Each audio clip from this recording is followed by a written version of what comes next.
Bonsoir les amis, bonsoir à tout le monde, c'est Mardochien, c'est l'apôtre des vérités, le coordonnateur national de la nouvelle génération et d'IDOC. Aujourd'hui, c'est un grand jour mes chers amis, nous allons essayer de parler Lualaba. Aujourd'hui, nous allons spécialement parler du Lualaba, la province chère à son excellence Madame Fifi Masuka Saini.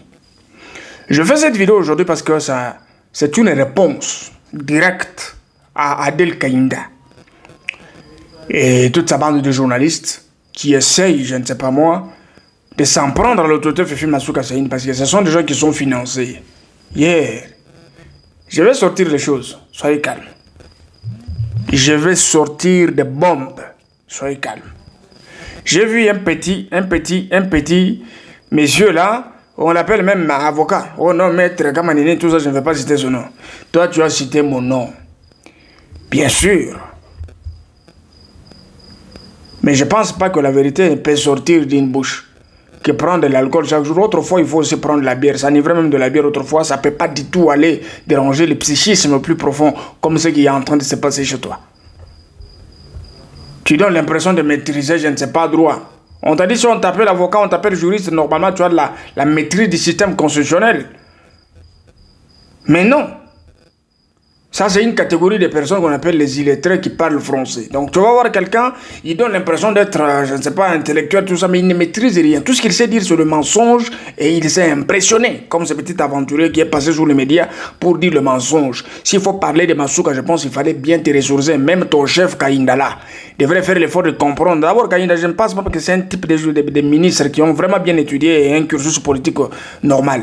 Tu n'es pas passé par une école de leadership. C'est pourquoi même les gens qui communiquent pour diaboliser Masuka ne maîtrisent rien du tout. Ils ne maîtrisent rien sur le fonctionnement des institutions. L'intérim, c'est quoi? La préséance, c'est quoi? Ils ne maîtrisent rien du tout. Et ces gens, ils disent nous sommes avec Fachi. Mais vous êtes avec Fachi, vous combattez celle qui représente Fachi et qui fait l'honneur de Fachi et qui fait la fierté de l'Union sacrée ici dans la province du Lualaba. Alors je pense que vous êtes allé plus loin pour s'en prendre à la vie privée de Masuka. Mon nom ne veut pas aller dans la vie privée des individus. Nous restons sur ce qui est constitutionnel, politique et qui touche l'intérêt général et même la gestion que vous avez semblé, n'est-ce pas, critiquer. Je vais droit au but. Je pense que Kaïnda devrait faire l'effort de comprendre ce qu'est le fonctionnement des institutions parce que ce sont des parachutes en politique, des personnes qu'on ramasse, je ne sais où, tout ça. Hein? Ils viennent en politique, l'objectif c'est de briller par la haine et puis tout ce qu'il est là en train de faire comme il a fait l'autre fois au sein de sa famille politique. Je voudrais revenir en arrière. Toi là, qui t'engue là-bas. Il faut encore apprendre à étudier. Je ne sais pas quand tu peux, ce que tu fais là, ça s'appelle végétarisme. Tu comprends, tu passes sur les médias, tu ramasses là-bas, tu dis tu maîtrises rien du tout. Je veux parler de la gestion de Masuka et la gestion de Mouyej. J'établis un parallélisme dans moins d'1 minute. Mouyej en 2015 avec un discours de mensonge, N'Djala et Taïcha. Ça n'a jamais fini. 2. 5 projets qui n'ont jamais été achevés. Depuis 2015, l'immeuble du gouvernement, un immeuble est fini en 2018 surfacturé à la hauteur de 9 millions de dollars. Mouyej vend la propriété de Sampassagis House est destinée à construire le bureau pour le ministère. On a vendu. Et on a menti qu'on avait donné ça à monsieur, et ce sujet indien ici qui a dit non. Moi, je n'ai jamais acheté. Je n'ai jamais, je ne sais pas moi, troqué la maison, mais on m'avait fait vendre cette maison. Oh, la maison était vendue. La deuxième des choses, le projet Morikita. On a escroqué 3500 hectares de Morikita, équivalent à 3 600 000. Ça n'a jamais été fait. Mais le projet a coûté 26 millions de dollars. En première tranche, 20 millions. En deuxième tranche, 6 millions. L'argent a disparu. La province n'a gagné que 110 000 dollars. Et la ministre, là, à l'époque, qui avait fait le rapport dans le conseil des ministres, je pense que tout le monde était témoin. Monsieur, tu m'entends, hein? Je pense que quand Kaïnda t'envoie pour venir s'en prendre à Masuka, il devrait se référer à tout ça. Ça, nous sommes à l'époque de Mouyej. Je suis en train d'aller doucement. Ici, le paiement, ici, il y a eu de l'injustice et des antivaleurs telles que le tribalisme, la stigmatisation et l'ethnisme. Vous voyez un protocole d'État qui touche 2500 dollars pendant qu'il y a un conseil qui touche 800 dollars. L'irrégularité dans le paiement des salaires. 2. La reddition de comptes. Vous savez très bien que c'était difficile d'établir le rapport en termes de dépenses et recettes de la province pendant que Mouyej est gouverneur depuis 2015 jusqu'à nos jours. Monsieur, il ne faut pas prendre du chanvre, aller prendre le tout dans un coin, tout ça. Il faut s'enivrer même avec la bière autrefois parce que ça ne va pas plus loin pour infecter le ménage jusqu'au niveau où de produire une folie sur une chaîne en ligne, tout ça, tu commences à faire des racontars, il suffit que tu ne maîtrises pas. Et j'ai comme impression que tu ne maîtrises pas la gestion de la province ou la gestion de la République. Je suis en train d'aller doucement. Et vous parlez de quoi? De route. Moïse a hérité la situation de Moïse Katumbi en 2015. Et c'est lui qui l'a reconnu ici au niveau de la poste. Que c'est lui qui va remettre en cause ce que Moïse a fait, c'est un sorcier. 45 km de l'intérieur, 100 km, l'électrification de Moussouba, construction du stade d'Our. Et que sais-je encore? L'Oualab était déjà debout. C'est-à-dire qu'il n'a pas fait quelque chose d'extraordinaire. Troisième position. La province était la plus redevable de la République dans une échéance de 24 mois. Je parle de 150 millions de crédits. Mais la province est pilote. Elle participe à 4,9% au budget national. Vous allez parler de quelle province pilote, messieurs? On vous paye quelque chose. J'ai des preuves de ce qui s'est passé. Je sais que ça vient de loin. Jusqu'au passé sur Yébative pour dire des mensonges. Écoute ce que je dis. La province est redevable à la hauteur de plus de 150 millions d'emprunts dans de banques locales. Mais la province a la redevance minière, la province a des taxes partout dans les différents domaines qui génèrent des millions à la fin du mois ici dans la province. Mais l'argent allait dans des comptes fictifs. C'est connu de tous, ce n'est pas un secret. Tout le monde connaît que l'argent allait dans des comptes qui étaient gérés par le gouverneur lui-même, messieurs. Ce n'est pas sous fatigue qu'on peut gérer de cette façon-là. Deux, vous avez un gouverneur arrogant, insolent à son âge là-bas et qui s'en prend directement au chef de l'État, à sa gestion, même à ses compétences individuelles. Vous allez dire, monsieur, pareil, il va servir même s'il est converti dans la honte parce qu'il a besoin de conserver son fauteuil. Faites gaffe. Je vais plus loin aussi. Messieurs, les ouvrages qu'on a laissés ici, c'était des ouvrages abandonnés et ça servit, n'est-ce pas, de socle, de détournement de fonds de l'État en surfacturant même là. La regarde ici que les gens disent non, mais c'est Massouka qui a créé le projet. Massouka a fait l'effort.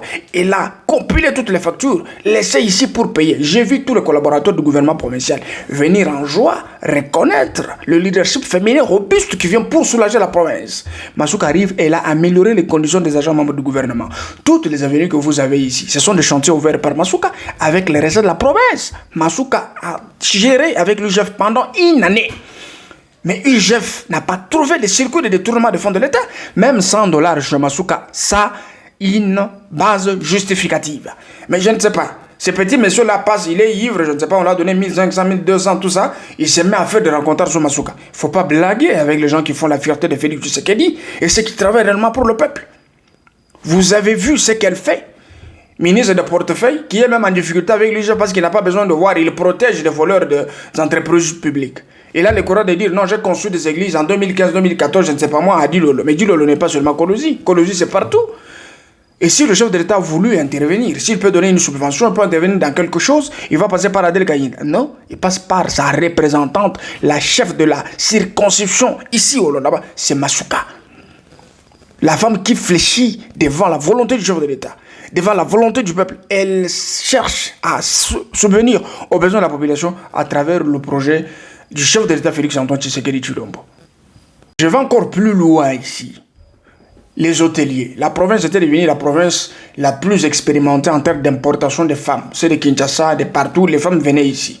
Donc quelqu'un à Kinshasa, ils sont au nombre de 103, ils sont fictifs, mais il y a un circuit au gouvernorat où ces gens-là touchent des demi-dollars, de 1500 de fictifs, même dans la cellule de communication.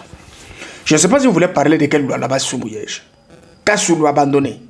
Oh non, nous avons fait des mangues et ceci. 2 hectares de mangues, j'ai vendu l'argent mis dans la poche. 2 600 000. C'est parti où? Et à l'époque, je n'ai pas vu Kayinda sortir pour dire non, il y a mes gestions dans ma province. Mon peuple souffre. Vous avez une aventurière qui sort de sa réserve pour dire voilà, non, c'est Massouka qui ne gère pas bien parce que toi, les intentions, madame, fais attention. Il saisit les oreilles de tes poulains là et tes petits aventuriers qui passent sur les médias pour s'en prendre à Massouka. Vous prenez Massouka pour une mauvaise cible. Et nous sommes ici. Vous voulez dire non, Mouyège, l'homme populaire. L'homme populaire en quoi? Un gouverneur qui a dépensé plus de 2 millions de dollars pour sa campagne, il échoue au niveau de la province. Il sort un candidat député national et il n'est même pas parti au-delà de 25 000 électeurs, 25 000 voix. Incapable de donner au PPRD 3 députés, je parle de 3 députés, même s'il fallait acheter le voix, ce n'était pas possible. 3 députés du PPRD, non. Mais tous ceux qui ont élu Mouyège à l'Assemblée, c'était les consciences achetées. On a pris là-bas, par le billet de quelque chose, Mouyège est sorti gouverneur. Un gouverneur qui a commencé à user mal de son pouvoir pour détourner tout ça. Et vous voulez nous parler de quoi? À l'arrivée de Massouka, les gens ont compris qui est Fathi Béton. C'est quoi sa vision? Et les gens ont compris. Le peuple d'abord. Le peuple d'abord, nous avons commencé avec les routes.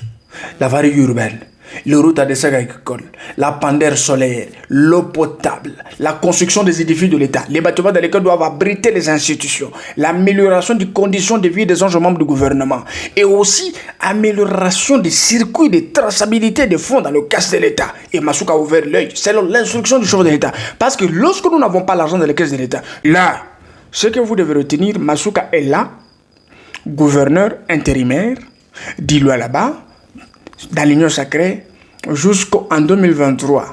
Elle va quitter ou elle serait réélue lorsqu'il y aura des élections en 2023. Là, nous sommes concentrés pour les élections de 2023. Vous perdez votre temps inutilement.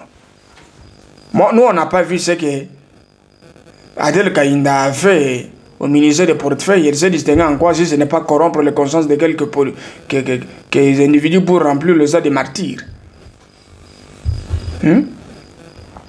Et vous voulez dire quoi? Qu'est-ce qu'on peut retenir par cette action de stade de martyr? Parce que le président public, son excellent Félix Tshisekedi, c'est un chrétien pratiquant. Il a commencé par nous montrer l'exemple. Le stade était rempli et puis il a pris son fauteuil là. Il a sacrifié au Seigneur. Mais ça que toi tu viens faire là, c'est du copier-coller. Ça ne change rien du tout. Mais vous voulez combattre quelqu'un qui est dans la vision chef de l'État, qui construit les édifices pour l'État, qui change les sociales du peuple pour l'honneur de Fati, et il fait partie des bons élèves de Félix Antoine Tshisekedi Tshilombo. Non, Massouka parle d'elle-même, des aventuriers mal intentionnés. Massouka ne peut pas introduire un discours sans parler de Mukontombolo. Vous semblez être mieux informé que le chef de l'État. Non, l'unique personne le mieux informée de la République, c'est Fati, qui a tous les services tout autour de lui. Et il est informé, mieux informé à tout moment des petits aventuriers. Bouffez calmement vos petites sommes d'argent qu'on vous donne là-bas. Je connais les vies que vous menez à Kinshasa. Vous allez dans des petits buvettes avec des petites copines partout, tout ça. Vous utilisez la Mercure pour devenir clair. Et cette aventure avec les lunettes là-bas, je ne sais pas, autrefois, il faut avoir honte. Il faut savoir honte. Toi, tu veux t'en prendre à moi, mais tu perds ton temps. Toi, tu n'as pas... Bon, je me réserve. Mais ce que je voudrais seulement vous dire, c'est qu'il faut faire très attention. Très attention avec vos mensonges là. Parce que là, votre chef là, il est venu semer du désordre pour salir le travail de son excellence Félix Tshisekedi, ici en province. Donc Adel Kaïnda ne combat pas Fifi, elle combat le chef de l'État. Il est animé de mauvaises intentions. Et de toutes les façons, vous devez avoir honte pour ces démarches que vous avez commencées. Combien de temps Adel Kaïnda est passé à Dilo? Faut pas blaguer avec les gens comme ça. Continuez, nous on a encore des bombes. Je vous avais dit, si vous continuez, vous faites le 3e numéro, madame, tu te rends un mauvais service. Je vais venir avec toute la vérité sur toi, sur ton cursus politique et tout ce que tu as déjà fait comme mal aux autres pour qu'on établisse la différence entre ton comportement d'aujourd'hui et le comportement d'hier. Que s'il n'y a pas l'argent dans la caisse de l'État, je pense que rien ne peut marcher. Vous avez de la jalousie. La gestion de Massouka vous trouble la tête.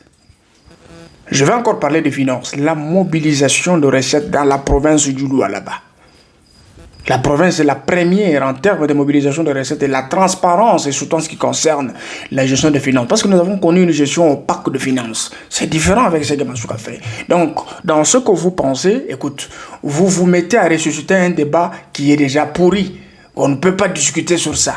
Je voudrais encore revenir un tout petit peu sur ce que cet aventurier a voulu dire sur le pouvoir de Fifi Massouka, le socle de Fifi Massouka. Fifi Massouka 1, vous devez retenir, elle est la vice-gouverneure élue par les députés provinciaux aux élections indirectes de 2018. Elle a été élue. Le gouverneur Mouyej était aussi élu. Alors, sur le plan du droit, les gouverneurs, les vice-gouverneurs, ils ont tous un seul juge naturel, c'est la Cour de cassation. Messieurs, je pense que tu me suis bien. L'article 68 de la loi sur la libre administration de province dit que si un gouverneur commet une infraction de détournement de fonds comme infraction de droit commun, il doit être poursuivi en justice. Mais ceci passe par sa mise en accusation par l'Assemblée provinciale. Mais au nom de quoi? Il doit y avoir un TDR. Un problème doit être un rapport à charge. L'IGF a travaillé à déposer le rapport. Mouyej était mis en accusation. La résolution a été transférée à la Cour constitutionnelle pour approbation. Le cas Mouyej saisit la Cour constitutionnelle, ils ont soulevé des exceptions qui étaient jugées non fondées. L'article 160 de la Constitution dit si un gouverneur est mis en accusation, il dépose sa démission dans les 24 heures qui suivent. Au cas contraire, sa déchéance est de fait. Monsieur, tu me suis bien, je ne sais pas si tu as appris quel type de droit, ou c'est le système judiciaire que tu maîtrises, mais il faut aussi aller plus loin. Alors, la mise en accusation étant conforme à l'article 205 du règlement d'ordre intérieur de l'Assemblée provinciale de loi là-bas. Les déroulements de la mise en accusation, donc la plénière, était réglementé par l'article 157 du même règlement d'ordre intérieur. Messieurs l'aventurier, parce qu'on ramasse des petits aventuriers sur la rue, on les appelle des journalistes. Comme ils savent bien insulter, on les utilise comme ça, les mal nécessaires. Ils n'ont même pas eu le temps de bien étudier pour comprendre comment les choses se passent. Les professionnels du droit se taisent, ils sont calmes parce qu'ils savent que c'est la vérité. Tout a été respecté, la procédure judiciaire a été respectée. La deuxième des choses, monsieur l'aventurier, Masuka, elle est gouverneur de fait. Si le gouverneur est empêché, c'est elle qui assume le transfert des affaires courantes conformément à l'article 94 de la loi électorale en vigueur.